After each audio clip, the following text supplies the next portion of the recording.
Ghost in a Shell is directed by Rupert Sanders and it stars Scarlett Johansson as Major.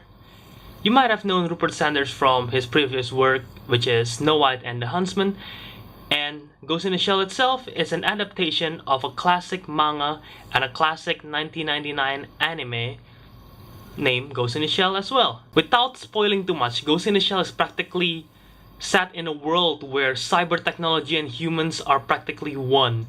And Major, which is Scarlett Johansson's character, she is like a cop, like a cyber cop, and she's tasked to stop these criminals that's terrorizing the world.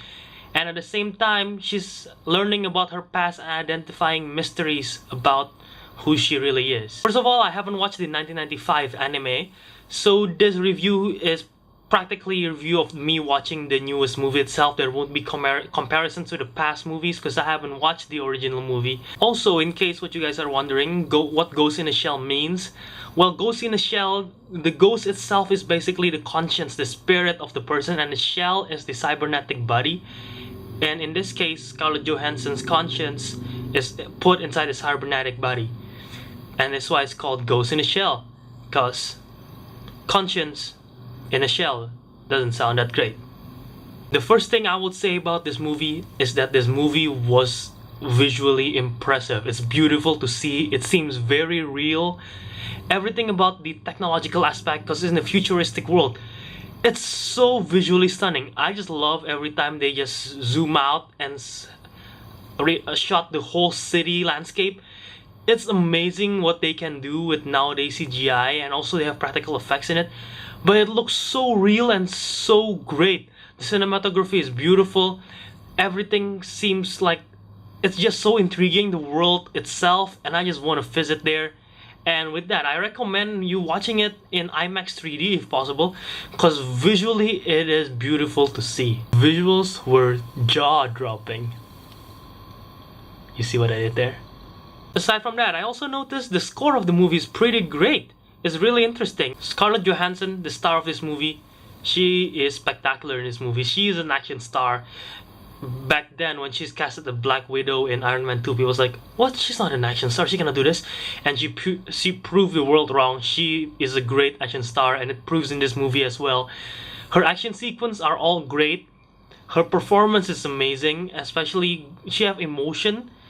And with being a cybernetic, being like a robot, basically a cyborg, with the limited amount of emotion she can do, she managed to deliver it well. And her character arc is intriguing at times, but at times also it's quite bland. But overall, herself and her character is really great. But the other's character, well, that's the problem. The other character, I feel like they're not fleshed out enough and it's not intriguing enough. I don't know if this is, like I said, I haven't watched the original. I don't know if the original's also like this and they adapted like this. But I feel like it lacks character progression throughout the movie. This movie pretty much feels like RoboCop plus Blade Runner plus The Matrix. But it falls short. And the reason why I said that is because of the plot. The plot gets, in the first part, all about learning about this world, this cyber-enhanced world, cybernetics, about the mystery, the crime. Now that part's interesting. And when she started to question about her identity, I was like, okay, this is gonna be great. We've seen several movies like this. What can they do to take it into a new level? And they didn't. It's practically the same idea like other movies that we've seen. So there's nothing new from this movie. And everything gets repetitive, especially when she's questioning about, who am I? What's my past? Am I really like this? Or what's happening in my past? That thing gets repetitive, and I feel like that's where the movie starts to drop and it gets a bit bland. And actually at times it's a bit plain and boring. They have a great concept of technology and humanity and the boundaries between it. And we've seen that in countless other movies and they deal with it well. And so I was hoping they would bring a new twist to this, a new take on how they will interpret it. But like I said, they didn't, which is a problem in this case of the movie, because it feels like I've seen this before. They're not doing anything new. The concept of it was great, setting in this technological sci-fi world, which is, like I said, very Blade Runner and Matrix-like. But the story elements, everything, it managed to sort of drops near the end. And basically it's movies like this is vanilla, because they're same concept. This is vanilla, and The Matrix like vanilla with choco chips, and Blade Runner's like vanilla with cookies. So this is like the plain bland concept, and this one is same concept, but they add a little bit more to it, also with Blade Runner. So this movie, despite the great concept and the amazing visuals, I really love the visuals in this movie. They fall short due to the plot and the progression throughout the movie. With that, I would give Ghost in the Shell a 7.6.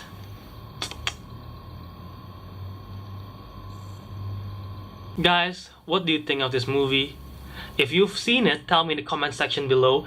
And maybe, since I haven't watched the original adaptation of the original anime, maybe that's why I'm seeing it differently. If you have seen it, maybe you've seen it differently. Like I said, movies are different. This is what makes movies unique. People have different movie going experience, different critics have different opinions.